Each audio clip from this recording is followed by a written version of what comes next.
Hello friends, మనం ఇప్పుడు బొంబాయిలో మహిమ్ సెంటర్లో ఉన్నాము. మహిమ్ సెంటర్ నుంచి సిద్ధి వినాయకుడి గుడికి ఎలా వెళ్ళాలో చూపిస్తాను. మహిమ్ సెంటర్ నుంచి స్వతంత్రవీర్ సవార్కార్ రోడ్ అనగా ఎస్సిఎస్ రోడ్ తిన్నగా మన సిద్ధి వినాయకుడి గుడికి వెళ్తుందండి. ఈ మహిమ్ జంక్షన్ నుంచి ఎస్విఎస్ రోడ్డు తీసుకుంటే తిన్నగా వెళితే మనకి సిద్ధి వినాయకుడి గుడి వస్తుందన్నమాట. ఈ మహిమ్ జంక్షన్ ఎక్కడుందంటే దాదార్ దగ్గరలో ఉంది. దాదార్ దగ్గరలో ఉంది. బొంబాయి దాదార్ దగ్గరలో మహిమ్ జంక్షన్ దగ్గర నుంచి మనము ఎస్వి రోడ్ అంటా వెళితే సిద్ధి వినాయకుడి గుడి వస్తుంది. ఆ సిద్ధి వినాయకుడి గుడి చూసొద్దాం రండి. ఇదే సిద్ధి వినాయకుడి గుడి. ఇక్కడ సాధారణంగా పెద్ద లైన్లు ఉంటాయి. ప్రతిరోజు కూడా మంగళవారం, బుధవారం చాలా పెద్ద క్యూలు ఉంటాయి. ఈ క్యూలో నించుంటే మనం 100 రూపీస్ తీసుకుంటారు టికెట్.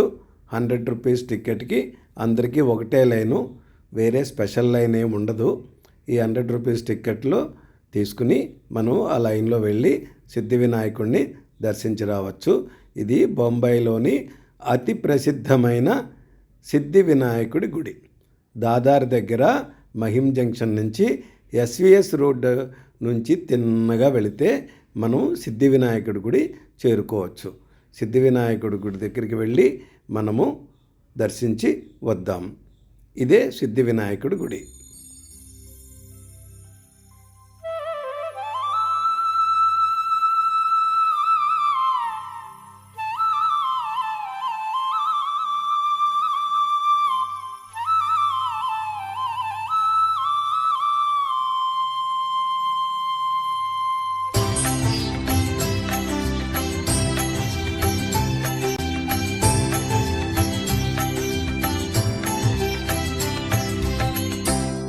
శ్రీ విఘ్నేశ్వర శివుని కుమార శుక్లాంబరధర భజే భజే.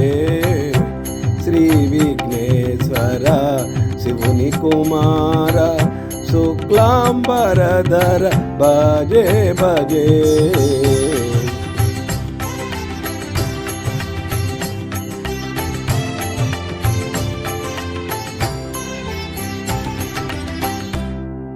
జపములు తపములు సలుపని నేను ఉపవాసములు నిలుపగలేను. జపములు తపములు సలుపగలేను, ఉపవాసములు నిలుపగలేను. ఏ విధము పూజింతు నీ రూపము, ఏ విధము పూజింతు నీ రూపము, ఏ విధము జానింతు నీ నామము.